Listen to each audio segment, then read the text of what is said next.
had a leaf down here that I was going to show you guys, but my great student workers cleaned it up.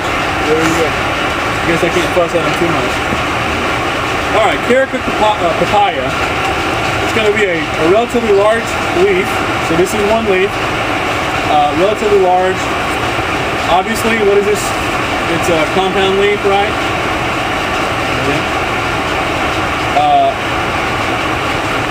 Actually, you know what? It's like a pomade, right? I'm not sure since there's so much. I'll have to check on that just to make sure. But I think it would be considered palmately compound. At any rate, it's something that you're not going to mistake for anything. Okay. So it's very sort of herbaceous. Okay. Even the woody structure has sort of a soft, spongy feel to it. Okay. You see the leaf stars here? They're triangular. Alright, you can also see the vascularly bundled traces there, but not that you're going to need to all that much. Sort of triangular leaf stars. Okay. You realize that the petioles are very stout. Petioles can be up to 2-3 foot long. Alright, leaf can get up to 1.5 foot, 2 feet long. So very large. The dissections are dissected. So you've got lobes here. This would be considered a lobe, and then you got lobes on a lobe. Alright, so it's not bilobe because that would be 2 lobes, but it's lobed on the lobe. So you've got these different sinuses and lobings patterns. I'll try to get this right, but Carica is from the Greek word Caricae, or K-A-R-I-K-E, and that is the Greek word for fig. And you can tell a resemblance between the fig leaf and papaya leaf, okay?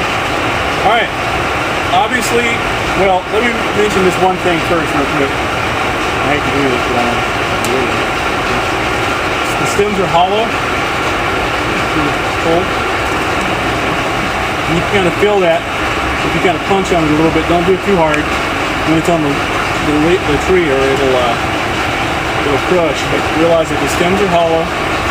And they can, I guess if you're like Bear Grylls and you need a straw, then you can do that.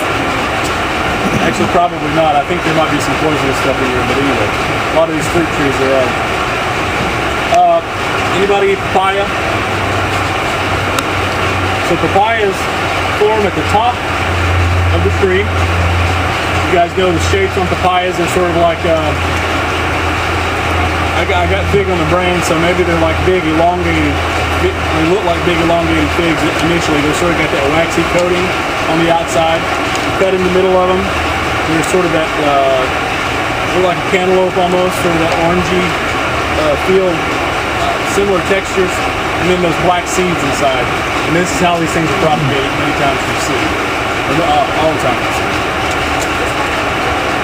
These things will get to be, well, not huge. Around here they'll get to be 6-8 foot tall.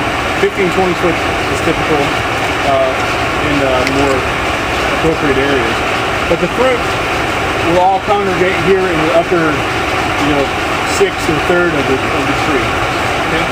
And they're very tightly compressed. But we use these here. Typically they won't fruit unless you bring them in. So we use these here as summer annuals, kind of a tropical accent. Questions?